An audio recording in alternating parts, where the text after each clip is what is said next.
नमस्कार दोस्तों, राधे राधे।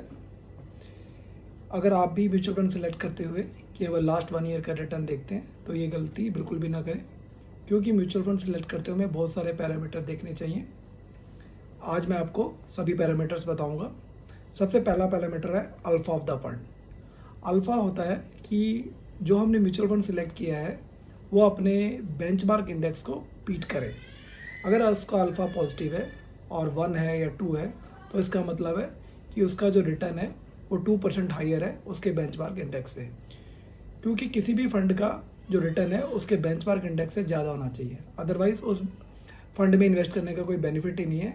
अदरवाइज़ हम उस इंडेक्स में ही इन्वेस्ट कर देंगे जिसकी एक्सपेंस रेशियो बिल्कुल ना के बराबर। सेकेंड पैरामीटर है शार्पी रेशियो।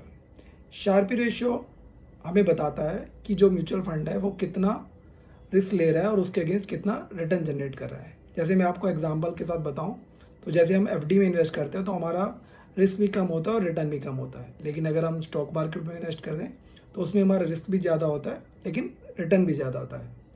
तो इसी तरह कुछ म्यूचुअल फंड होते हैं जो रिस्क ज़्यादा लेते हैं लेकिन उसके अगेंस्ट अच्छा रिटर्न जनरेट करते हैं, तो उनका शार्पी रेशियो 1 या उससे ज़्यादा होता है। लेकिन कुछ म्यूचुअल फंड ऐसे भी होते हैं जो रिटर्न तो कम जनरेट करते हैं लेकिन रिस्क ज़्यादा लेते हैं। उस केस में आपको नुकसान तो ज़्यादा होगा लेकिन रिटर्न कम मिलेगा। तो इसलिए हमें म्यूचुअल फंड वही लेना चाहिए जिसका शार्पी रेशियो 1 या उससे ज़्यादा हो। नेक्स्ट पैरामीटर है स्टैंडर्ड डेविएशन। स्टैंडर्ड डेविएशन किसी भी म्यूचुअल फंड की वॉलेटिलिटी बताता है। उम्मीद है फ्रेंड्स आपको वीडियो अच्छा लग रहा होगा। अगर आपको वीडियो अच्छा लग रहा है तो प्लीज़ इसे लाइक करें और फर्दर और वीडियोज़ देखने के लिए चैनल को सब्सक्राइब करें।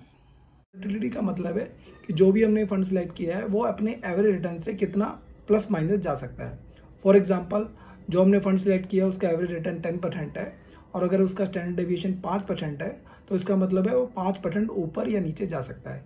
यानी कि 10% की जगह वो 5% रिटर्न भी दे सकता है और 10% की जगह वो 15% रिटर्न भी दे सकता है। तो जो इन्वेस्टर ज़्यादा रिस्क लेना चाहते हैं वो high standard deviation fund select कर सकते हैं और जो इन्वेस्टर कम रिस्क लेना चाहते हैं वो लो स्टैंडर्ड डेविएशन फंड सेलेक्ट कर सकते हैं। Thanks friends.